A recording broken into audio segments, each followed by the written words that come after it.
Hello everyone, কেমন আছো তোমরা সবাই? তো সকাল সকাল এই যে ঘুম থেকে উঠবো, আমি উঠে ঠাকুরকে একটু নমস্কার করে নিলাম। আর আমি সেদিন ছিলাম দিদি বাড়িতে, তো দিদি বাড়িতে একটু বেশিই শুকেছিলাম। তারপরে চলে গেলাম ব্রাশ করতে, ব্রাশ করে এসে একটু স্কিন কেয়ার করে। ওই যে স্কিন কেয়ার মানে বেশি কিছু না, ওই টোনার আর একটা নিভিয়া সফট ইউজ করি আমি, বেশি কিছু ইউজ করি না। এই দুটোই আমার জন্য যথেষ্ট। এইদিকে দেখছি দিদি সকাল সকাল উঠে ওই সংসারে যত কাজ আছে সেগুলো করে নিচ্ছে, আর আমি আমার মতো একটু সেজে গুজে থাকছি। আর যেহেতু দিদি বাড়ি গেছে একটু সেজে গুজে থাকতেই হবে।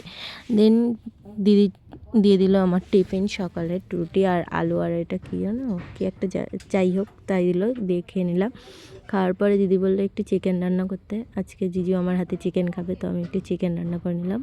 চিকেন রান্না করার পরে আর দিদি এই বাদ বাকি সব কিছু রান্না করেছিল।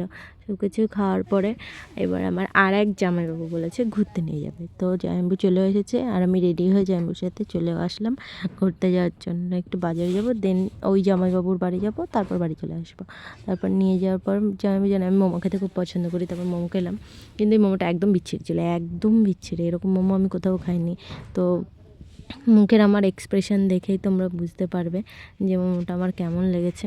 আমি একদম দেখে নিচ্ছি আমাকে কেমন লাগছে। দেন খেলাম চিকেন স্টিক, তারপর চলে আসলাম একটা আইসক্রিম খেতে। কিন্তু মন মতো আমি আইসক্রিম এখানে পাইনি, আমি যেটা চাইছিলাম সেটা আমি পাইনি। তারপর জিজু বললো এটাই খা, এইটাই খেয়ে নিলাম।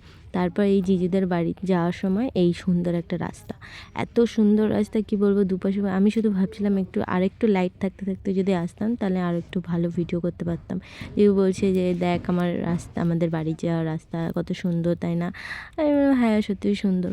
তারপর আমার দেখে জায়গাটা এত সুন্দর লাগলো, আমার মুখের হাসিটা দেখে তোমরা বুঝতে পারবে এত পছন্দ হয়েছে আমার জায়গাটা। আমি ভাবছিলাম যে আবার কবে একটু এই দিকে যেতে পারবো, কিন্তু একটু লাইট থাকতে থাকতে। তারপর জামাইবাবুদের বাড়ির এখানে 7 দিন ধরে এই যজ্ঞটা হয়, মহাযজ্ঞ। তো এই যজ্ঞটা 7 দিন ধরে হয়, আর ওদের পাড়াতে প্রত্যেকটা মানুষ এই 7 দিন ধরে নিরামিষই খায়। দেন আমি আস্তে আস্তে বাড়ির দিকে রওনা দিলাম।